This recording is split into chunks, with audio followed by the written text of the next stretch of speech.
आणि आम्ही सगळेच जण शिवसेनेचे पदाधिकारी, शिवसैनिक, माजी नगरसेवक, महिला आघाडी प्रचंड मेहनत करते आहे. माझ्याबरोबर सुधीर साळवी आहेत. दिवसरात्र आम्ही एकत्र फिरतो आहे आणि विजय हा निश्चित आहे. कारण गेल्या 10 वर्षामध्ये या सगळ्यांच्या सोबत जे नागरी सुविधांची कामं करण्यात आलेली आहेत, ज्या वेगवेगळ्या प्रकारच्या कार्यक्रम आणि उपक्रमांचं आयोजन केलं गेलेलं आहे, त्यामुळे लोकांची, मतदारांची एक अत्यंत आपुलकीचे, जिव्हाळ्याचे संबंध इथे आहेत. आणि हा शिवसेनेचा गड आहे, बालेकिल्ला आहे. अनेक जण आले, अनेक जण गेले, परंतु शिवसेना इथे अशीच अभेद्य राहिली, विजय होत राहिले. पुन्हा एकदा आम्ही विजय मिळवू. परंतु दुसरीकडं महाराष्ट्रात केवळ भाजपनं या मतदारसंघामध्ये मनसे उमेदवाराला पाठिंबा दिलेला आहे. काय वाटतं? भाजप घाबरली इथे निवडणूक लढवायला. भाजप घाबरले, एकनाथ शिंदे घाबरले. त्यांना माहीत आहे शिवसेनेचा गड आहे, आपली काय डाळ शिजणार नाही, पण ते निवडणूक लढवायला घाबरले. आणि त्यांनी बिनशर्ट पाठिंबा पहिला दिला होता लोकसभेला.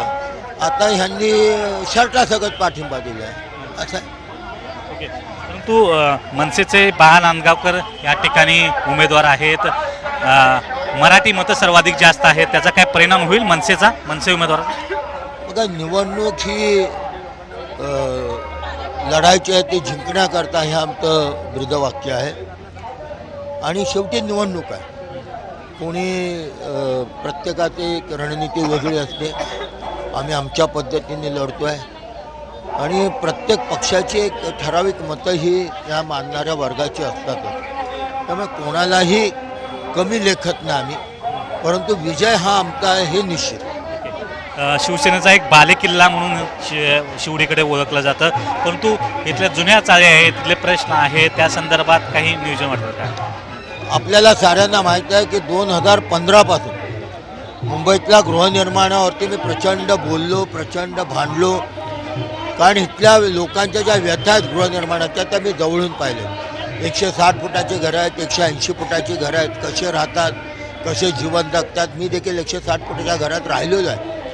त्यामुळे ह्याचा पुनर्विकास होणं गरजेचं आहे. उपकरप्राप्त इमारतींच्या पुनर्विकासाकरता कायदा करणं गरजेचं आहे. हे सातत्यानं मी मांडलं आणि मला याचा आनंद आहे की 2020 ते 2022 या कालखंडामध्ये आदरणीय उद्धवजी या महाराष्ट्राचे मुख्यमंत्री असताना हे सगळ्या पॉलिसी, सगळे कायदे झाले, नोटिफिकेशन निघाले. मग महाराष्ट्राच्या 388 इमारतीचं नोटिफिकेशन देखील उद्धवजी मुख्यमंत्री असताना निघालं.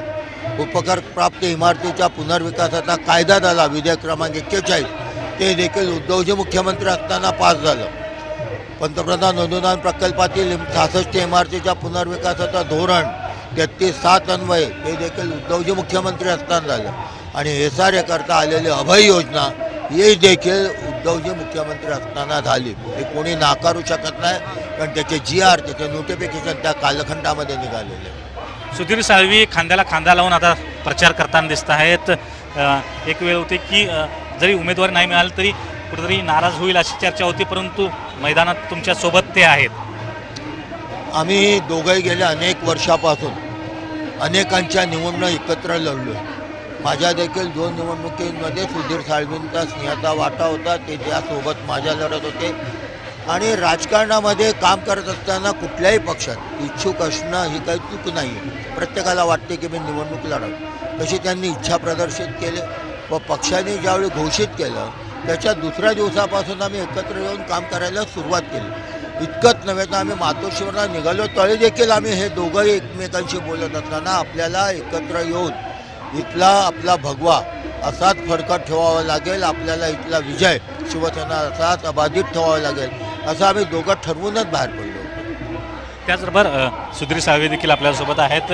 आता अरविंद सावंत यांच्या विजयाची जबाबदारी होती, आता अजय चौधरी यांच्या विजयाची जबाबदारी आली. नक्कीच 23 तारखेला मातोश्रीवरती पहिला गुलाल हा मुंबईतून शिवडीचा असेल. तुम्ही देखील इच्छुक या मतदारसंघातून होता. काही प्रमाणात नाराजी कार्यकर्त्यांनी स्पष्ट केली, परंतु परत आता प्रचारात त्यांच्या उभ्या आहात. ही शिवडी ही निष्ठावंतांची आहे. शिवसेनेची शिवडी आणि शिवडीची शिवसेना हे ब्रीदवाक्य आहे. त्याच्यामुळे ती शिवडीवरती फडकत असलेला भगवा हा अभेद्य राहील.